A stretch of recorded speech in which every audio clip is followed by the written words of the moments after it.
السلام علیکم یا رسول اللہ صلی اللہ علیہ وسلم۔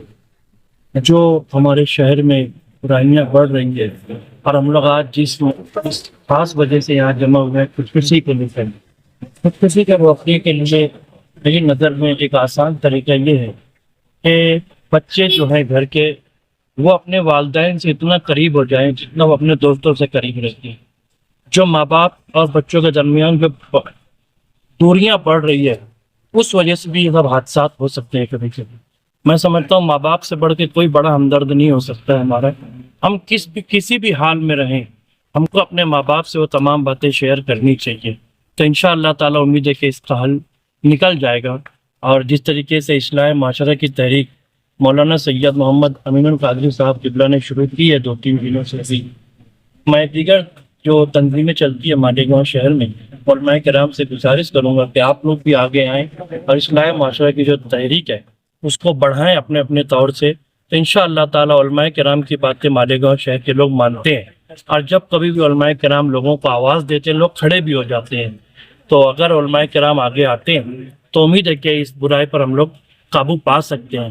جیسا کہ ابھی ہم لوگ یہاں پر کھڑے تھے تو جاوید ممبر جو عائشہ نگر کے ہیں انہوں نے ایک بات کہی کہ مالیگاؤں شہر میں قریباً 600 سے 700 مسجدیں ہیں، اگر 2-3 ہفتے تک صرف ایک ٹاپک کو موضوع بنا کر اس پر بیان کیا جائے تو میں سمجھتا ہوں کہ پورے مالیگاؤں شہر میں ایک ہی میسج جائے گا اور ہم لوگ برائی کو اچھے انداز سے کنٹرول کر سکتے ہیں، جس میں خاص طور سے یہ ہے کہ خودکشی جو ہے اس پر اگر ہم لوگ پورا انہیں پلان کرتے ہیں اور ایک ہی ٹاپک پر پورے 700 مسجدوں میں اگر بیان ہوتا ہے تو امید ہے کہ اللہ کی ذات سے اس پر عمل ہم لوگ اس پر کنٹرول کر سکتے ہیں۔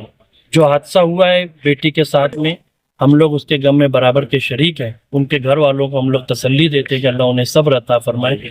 مولانا سید محمد امین القادری صاحب قبلہ کسی وجہ سے یہاں حاضر نہیں آ سکے، ان کی مصروفیت کی وجہ سے، ورنہ وہ ضرور آتے یہاں پر اور وہ لوگ بھی آپ لوگوں سے بات کرتے ہیں۔ میں ان کی طرف سے بات کرتا ہوں کہ حرام کام سے بچیں اور اپنے والدین سے قریب ہوں تاکہ برائی سے ہم لوگ بچ سکیں۔ بچیاں جو ہے اسی کے ذریعے کسی نہ کسی جال میں پھنس جاتی ہے، تو وہ کیسے دیکھ رہے ہیں آپ اس کو؟ نہیں، یہ پیغام تو ہم اپنی بچیوں کو دینا چاہیں گے۔ زمانہ اچھا نہیں ہے، لوگوں کی سوچ بہت گندی ہو گئی ہے۔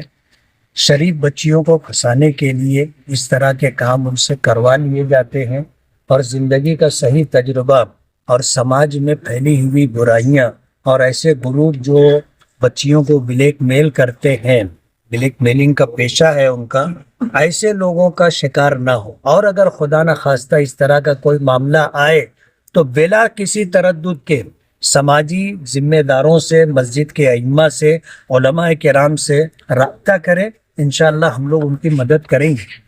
شہر مالیگاؤں میں جہاں مختلف قسم کے اور جرم کے بڑھنے کے واقعات برابر پیش آ رہے ہیں، جس کی وجہ سے ہم لوگوں کو بہت تشویش ہے، اسی کے ساتھ ساتھ ایک مسئلہ خوشی کا ہے جو ہمارے لیے بہت ہی افسوسناک ہے اور ہم سب کے دلوں کو زخمی کرنے والا ہے۔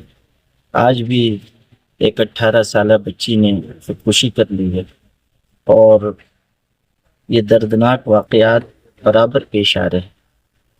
ہم لوگوں کو یہ بتایا گیا کہ 3.5 مہینے کی مدت میں تقریباً 48 خودکشی کے واقعات پیش آ چکے ہیں۔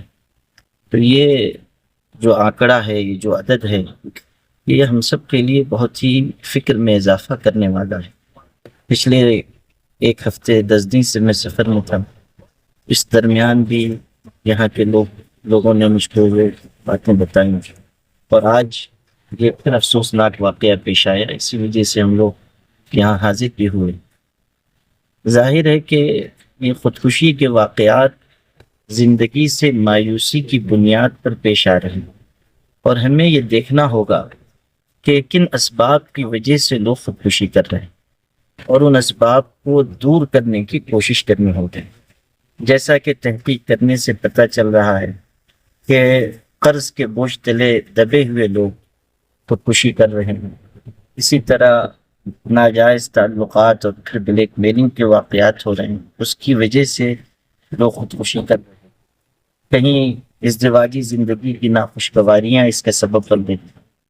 اس کے علاوہ جو ہماری نئی نسل ہے وہ بہت جلد کسی بھی چیز سے مایوس ہو جا رہی اور اس مایوسی میں انتہائی قدم اٹھا رہے. تو ایسے سارے اسباب پر نظر کر کے ہمیں ان وجوہات اور اسباب کو دور کرنے کی فکر کرنی چاہیے. اس سے پہلے بھی جو خودکشی کے واقعات بڑھ رہے تھے تو ہم لوگوں نے یہ کوشش کی تھی کہ لوگوں کی مالی مدد کے لیے کوئی ایک سلسلہ شروع کیا گیا.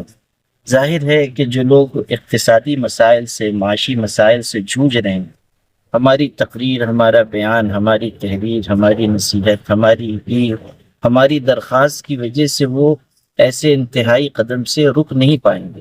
ہمیں ان کی مدد کے لیے کوئی نہ کوئی نظام بنانا چاہیے اور اس کے لیے شہر کے جو اہل خیر حضرات ہیں ان کو سامنے آنا چاہیے. ہمارے شہر میں الحمدللہ لوگ خوب خرچ کرتے ہیں، لیکن افسوس کی بات یہ ہے کہ باہر کے لوگوں کی ہم لوگ امداد کر رہے ہیں، شہر کے لوگوں کی بھی کر رہے ہیں، لیکن ایسے لوگ جو قرض کے بوجھ تلے دبے ہوئے ہیں اور پھر اسی سلسلے میں وہ اپنی جان ہلاک کر لے رہے ہیں، ایسے لوگوں تک مدد پہنچ نہیں پا رہی ہے. کوئی ایسا پل بنانا ہوگا کہ جو اہل خیر حضرات اور غریبوں کے درمیان ہو کہ ان تک امداد پہنچ سکے. اس سلسلے میں اسلامی تعلیمات بھی بہت واضح ہیں. نا امیدی کو کفر کہا گیا ہے. قرآن کی نصیحت ہے کہ لا تقتلوا انفسکم، اپنے آپ کو ہلاک مت کرو. لا تلقوا بایدیکم الی التہلکہ، اپنے آپ کو ہلاکت سے دوچار نہ کرو. جو آدمی خودکشی کر لیتا ہے اس کی دنیا تو برباد ہوتی ہی ہے، اس کی آخرت بھی برباد ہو جاتی ہے. پورا خاندان اس کی وجہ سے بدنامی کا کلنک اپنے اوپر لے لیتا ہے. ابھی 15-20 دن پہلے ایک آدمی نے خودکشی کی تھی، یا اس سے کچھ زائد مدت ہوئی ہوگی، اور مجھ کو معلوم ہوا ابھی وہیں مسجد میں نکاح دیکھا تو میں چلا گیا. کئی بچے ان کے تھے، کئی بچیاں، اور وہاں تھوڑی دیر میں نے گفتگو کی. وہ بچیاں، بچے سب مجھ کو لپٹ کر رونے لگے، اور چھوٹے چھوٹے بچے بچیاں تھے. وہ کہہ رہے تھے کہ ہمارے ابو کو واپس لا دیں، ہمارے ابو کب آئیں گے. آپ سوچیے کہ یہ کتنی دردناک بات ہے. بچوں کا کہ مستقبل کا کیا ہوگا، کس طرح ان کی کفالت ہوگی. اور ظاہر ہے کہ کفالت ہو بھی جائے تو باپ کی جو شفقت ہے، محبت ہے، وہ کہاں نصیب ہو سکے گی. ہم لوگوں کو اس مسئلے پر بہت درد کے ساتھ توجہ دینے کی ضرورت ہے. میں سب سے گزارش کرتا ہوں کہ اس سلسلے میں ہم سب آگے آئیں، سماجی کارکنان آگے آئیں، حضرات علماء کرام آگے آئیں.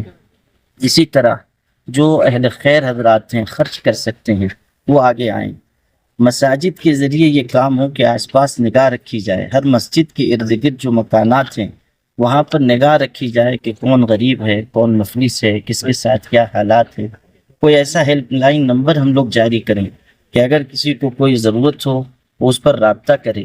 کوئی ایسا ہم لوگ ایک مرکز بنائیں کہ جہاں آ کر لوگ اپنا دکھ درد بیان کر سکیں. اگر کوئی نفسیاتی مسئلہ ہے، کوئی سماجی مسئلہ ہے، کوئی اقتصادی مسئلہ ہے، کوئی معاشی مسئلہ ہے، آ کر ہم سے کھل کر لوگ بیان کر سکیں. اس سلسلے میں ماشاءاللہ شہر میں کوششیں بھی کی گئیں، اصلاح معاشرہ کی بھی کوشش ہوئی، اصلاحی کمیٹیاں بھی جمعیت علماء کی طرف سے قائم ہیں. حضرت مولانا مفتی اسماعیل صاحب کی نگرانی میں کئی مسجدوں میں اصلاحی کمیٹیاں ہیں. تو اس کا دائرہ کار بڑھانے کی ضرورت ہے، اور اس کی ضرورت ہے کہ لوگ بے تکلف آ کر اپنے مسائل بیان کر سکیں اور ہم ان کا حل نکال سکیں. اگر یہ سب تدبیریں ہوں گی تو انشاءاللہ اس کے اچھے نتائج سامنے آئیں گے. جو سماجی کارکنان اس سلسلے میں کام کر رہے ہیں وہ بھی اپنی محنت کو اور بڑھائیں، اور جہاں ضرورت پڑے ہم لوگوں کو بھی متوجہ کریں. بہرحال اس غم کے وقت میں اور اس دکھ بھرے وقت میں جہاں ہم لوگ اپنے دکھ کا اظہار کر رہے ہیں، وہیں آئندہ کے لیے ہمیں کوئی نہ کوئی لاہ عمل بنانا ہوگا. اللہ تعالی ہمارے شہر کی ان سارے واقعات سے اور تمام جرائم سے حفاظت فرمائیں. وآخر دعوانا الرحیم الحمد للہ والصلاۃ علی اہلہ. آج ہمارے سماج کی ایک مسلم بچی سمرن پروین بنت محمد اسلام نے سوسائڈ کیا، خودکشی کی. پچھلے 4 مہینوں میں فروری سے لے کے اب تک تقریباً 45 سے 48 لوگوں نے سوسائڈ کیے ہیں. اس میں مختلف عمر کے لوگ ہیں، اور جب سوسائڈ کرنے کے اور خودکشی کے اسباب کو ہم دیکھتے ہیں تو یہ بات سمجھ میں آتی ہے کہ ظاہر بات ہے آخری قدم کوئی نوجوان بچہ ہو یا بچی ہو، بڑی عمر کا کوئی شخص ہو، اگر آخری قدم اٹھاتا ہے تو کوئی وجہ ہوتی ہے جس کی وجہ سے وہ اپنی جان دیتا ہے، قرض کے بوجھ تلے دب کر کے، یا معاشی طور پر بے روزگار ہونے کی وجہ سے، گھر نہ ہونے کی وجہ سے، اسی طرح بلیک میلنگ کے چکر میں پھنس کر کے، خاص طور پر ہمارے نوجوان بچے اور بچیاں جب وہ لوگ سوسائڈ اور خودکشی کرتے ہیں تو دیکھنے میں آتا ہے کہ خودکشی کی وجہ کچھ ناجائز تعلقات رہے ہوں، یا پھر ان کو جو ہے بلیک میل کیا جاتا رہا ہو، اس کی وجہ سے وہ اپنی عزت اور اپنے خاندان کی عزت کو داؤں پر لگتا ہوا محسوس کرتے ہیں، یا پھر وہ جو ہے بار بار بلیک میلنگ کی وجہ سے تنگ آ کر کے خودکشی کرتے ہیں۔ تو یہ جو اسباب ہمارے شہر میں ہے، اور ہم ایسا دیکھ بھی رہے ہیں کہ شہر میں کچھ گروپ ہیں جو اس طرح باقاعدہ پلاننگ کر کے نوجوان بچوں اور بچیوں کو پھنساتے ہیں اور پھر ان کو بلیک میل کرتے۔ میں اس موقع پر اہلیان شہر سے یہ اپیل کرنا چاہوں گا کہ حالات دنیا میں آئیں گے، اچھے بھی آئیں گے، برے بھی آئیں گے، لیکن ہمت اور حوصلہ نہیں ہارنا چاہیے۔ آپ کو یاد ہوگا میں نے عیدگاہ کے میدان سے عید کے موقع پر یہ بات کہی تھی کہ اگر اس طرح کی حالات سے کوئی بھی شخص دوچار ہو، وہ آ کر کے ہم سے رابطہ کرے، ہم اس کے مسئلے کو سلجھانے کی کوشش کریں گے، اور اگر معاشی پریشانی ہوگی اسے دیکھیں گے، اور اگر کوئی بلیک میل کر رہا ہو تو ہم قانونی طور پر تمہارے ساتھ کھڑے رہ کر کے مسئلے کو حل کرنے کی کوشش کریں گے۔ تو اس سلسلے کی جو بات ہے، ہم نے پہلے سے سماج کو یہ میسج دیا ہے، دوبارہ آپ کے توسط سے ہم سماج میں رہنے والے تمام نوجوان بچیوں اور بچوں کو اور عمر دراز لوگوں کو یہ میسج دینا چاہتے ہیں کہ حالات آئیں گے، لیکن حالات سے مایوس نہیں ہونا چاہیے، حالات کا مقابلہ کرنا چاہیے۔ یہ ہو سکتا ہے کہ آپ سے کوئی غلطی ہوئی ہو، کوئی غلط قدم نادانی میں اٹھ گیا ہو، آپ ہم سے رابطہ کیجئے۔ ہم میں سے کوئی ایسا نہیں ہے جو بے گناہ ہے، سب سے گناہ ہوتے ہیں، چھوٹے بڑے گناہ، لیکن گناہ کا یہ مطلب نہیں ہے کہ آدمی اپنی جان داؤں پر لگا دے۔ میں آپ کے توسط سے سماج کے سبھی لوگوں سے یہ اپیل کرنا چاہتا ہوں کہ خدا نہ کرے اگر ایسا کوئی موڑ آ جائے تو آپ شہر میں علماء کرام سے رابطہ کریں، سیاسی سماجی لوگ ذمہ داروں سے بات کریں، جمعیت علماء اور اسی طرح جو ہے دیگر دینی تنظیموں سے رابطہ کریں اور اپنے مسائل رکھیں، کوئی نہ کوئی حل نکلے گا۔ ہر بات کا حل، ہر چیز کا حل بات کرنے میں، آپ اگر بات نہیں کرو گے، کسی کو اپنا دکھ درد، اپنی مصیبت نہیں بتاؤ گے، تو ظاہر بات ہے مایوسی کا شکار ہو کر کے وہی آخری قدم اٹھا کر کے سوسائڈ کرنا پڑے گا۔ آپ اپنا دکھ درد بانٹیے، اپنا غم بانٹیے، اپنے مسائل میں لوگوں کو شریک کیجیے۔ نبی کریم صلی اللہ علیہ وسلم سے بڑھ کر کے کون سی مذہبی شخصیت ہو سکتی ہے، لیکن اللہ پاک نے اپنے پیغمبر کو بھی حکم دیا کہ وَشَاوِرْهُمْ فِي الْأَمْرِ، اپنے معاملات میں لوگوں سے مشورہ کرو۔ اگر اس طرح کے حالات آئیں تو سماجی، سیاسی، مذہبی ذمہ داروں سے آپ بات کریں اور کوشش کریں۔ انشاءاللہ ہمارا شہر زندہ اور بیدار لوگوں کا شہر ہے، مالیگاؤں ہی نہیں، دور دراز کے علاقوں سے لوگ اپنے مسائل لے کر کے آتے ہیں، معاشی مسائل لے کر کے آتے ہیں، ہمارا شہر اس کو حل کر کے دیتا ہے۔ تو مالیگاؤں کے رہنے والوں کی مدد کیوں نہیں کی جائے گی؟ ہر حال میں کی جائے گی۔ اس لیے مایوسی کا شکار نہ ہو اور آخری قدم نہ اٹھائیں، اور شہر کے اندر ان اسباب کو تلاش کر کے جتنے بھی علماء کرام ہیں، ان تمام علماء کرام، دینی تنظیموں کے ذمہ داران سے ہم یہ کہنا چاہیں گے کہ اصلاح معاشرہ کی ایک کوشش ہونی چاہیے۔ اور یہ پیغام جو آج اس موقع پر مسلم پرسنل لا بورڈ کے سیکریٹری مولانا محمد عمران محفوظ رحمانی صاحب اور میری طرف سے جو بات ہے آپ کے ذریعے لوگوں تک جائے، مسجدوں کے محراب و منبر سے لوگوں تک جائے اور سماج کے ہر طبقے تک یہ بات پہنچے، ہم انشاءاللہ ان کی مدد کریں گے۔ دکھ کے اس موقع پر اس بچی کے اہل خانہ خاص طور پر چائنا میدان یا گراؤنڈ کے رہنے والے جو لوگ ہیں، اس بچی کے جو اہل خاندان ہے، ماں باپ ہے، سبھی کے غم میں دکھ میں ہم برابر کے شریک ہیں، اور آگے کے جو مسائل ہوں گے وہ ہم سے رابطہ کریں، انشاءاللہ ان مسائل کو حل کرنے کی کوشش کریں.